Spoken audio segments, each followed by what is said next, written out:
আসসালামু আলাইকুম, কি অবস্থা সবার? আশা করি সকলে ভালো আছেন। আলহামদুলিল্লাহ, আমি অনেক ভালো আছি। তো অনেকেই জিজ্ঞেস করেন, ভাই নতুন সিঙ্গাপুর আসতে চাইতেছি, কিরকম হবে একটু পরামর্শ দেন।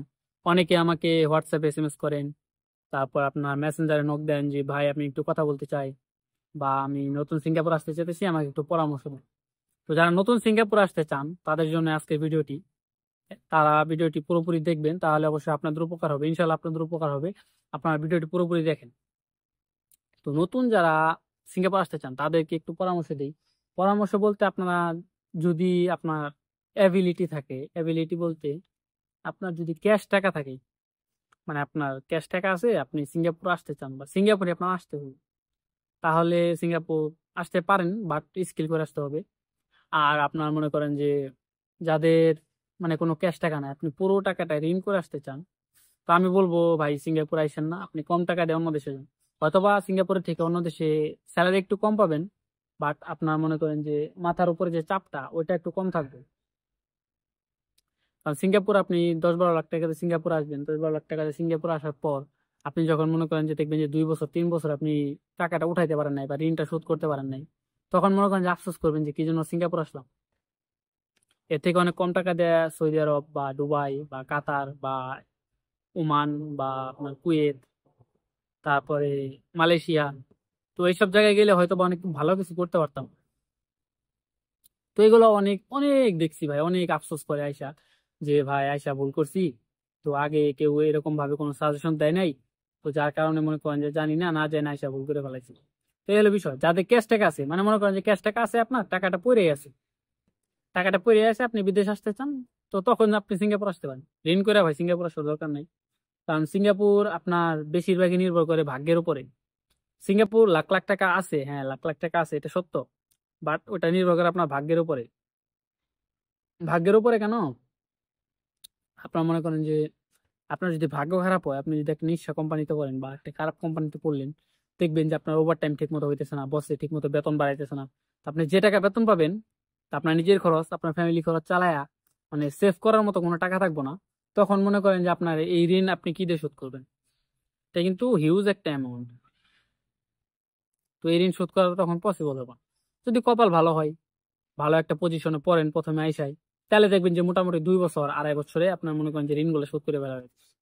তো 2-2.5 বছরে যখন ঋণ শোধ করে ফেলাবেন, তখন মনে করেন যে, তবে সিঙ্গাপুর একটা মজা কি, আপনার যখন ঋণ না থাকে, মানে ঋণ যখন থাকবো না, মানে ঋণ শোধ হয়ে যাবে, তখন আবার সিঙ্গাপুর মজা আছে। কারণ তখন মাস গেলে যখন মোটা অঙ্কের একটা টাকা ব্যাংক অ্যাকাউন্টে ঢুকে, তখন আসলে ভালো লাগে। কিন্তু প্রথম যে 2-3 বছর যে স্ট্রাগলটা, এটা মনে করেন যে অনেকে সহ্য করতে পারে না। আর সিঙ্গাপুর ভাই পরিশ্রম করতে হবে সবার আগে। আপনার টাকা পয়সা সবকিছু পরে, আগে ভাই পরিশ্রম করতে হবে প্রচুর পরিমাণ।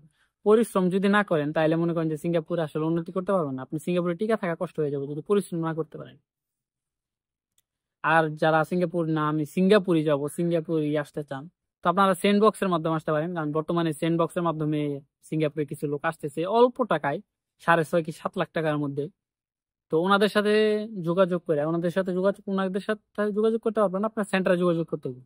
সেন্টারে যাবেন, বাংলাদেশের যে মানে ঢাকায় যে সেন্টার গুলো আছে সব সেন্টারে যাবেন, এক এক করে সব সেন্টারে যাবেন। সেন্টারে যেয়ে ওনাদের বলবেন যে ভাই আপনারা কি সেন্ডবক্সের মাধ্যমে লোক পাঠান কিনা।